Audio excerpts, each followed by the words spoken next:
দুইটা প্রশ্ন জিজ্ঞেস করবো, যে বেশি করতে পারবো সে জিতা। তুমি পারো না? না না না না না, দুঃখজনক ব্যাপার। শোনো, আমি হলো তোমাকেও দুইটা প্রশ্ন জিজ্ঞেস করবো। ওই দুইটা প্রশ্ন কেমন জানো, মানে বেশি উত্তর দেওয়ার সুযোগ থাকবো।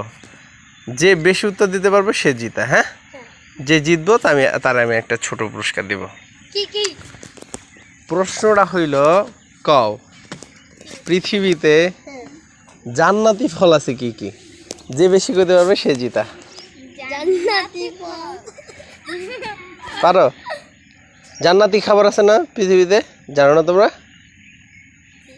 পারো? তুমি পারো? তুমিও পারো না? তুমিও পারো না?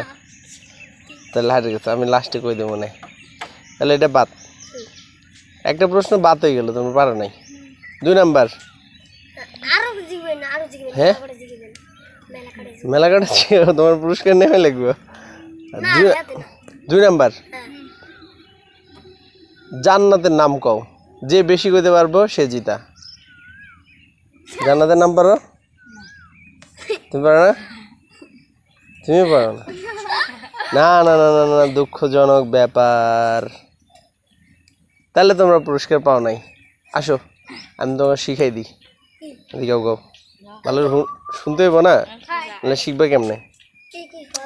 শোনো, পৃথিবীতে হইল জান্নাতি ফল আছে অনেকগুলোই আছে, তার মধ্যে 1 নাম্বার হলো লাউ, কদু। কদু বুঝছো?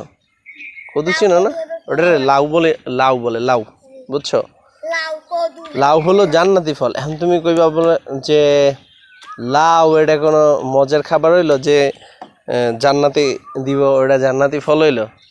কিন্তু জান্নাতি ফলের একটা বৈশিষ্ট্য কি জানো? জান্নাতি ফল হলো এক এক কামড়ে এক এক রকম লাগে, বুঝছো? মানে তুমি এক কামড় দিবা মিষ্টি লাগতেছে, আর এক কামড় দিবা দেখবা আপেলের মতো লাগে, পরের কামড়ে খেজুরের মতো লাগবে, বুঝছো? মানে এটা আমি তোমার বোঝানোর জন্য কইলাম, মানে এক এক কামড়ে এক এক রকম মজা, বুঝছো? তাহলে জান্নাতি ফলের একটা কি কদে? লাউ। লাউ, কদু। আবার একটা মজার ব্যাপার আছে, আমাকেও নবী দিয়া ছিল না, নাম কি তোমরা না?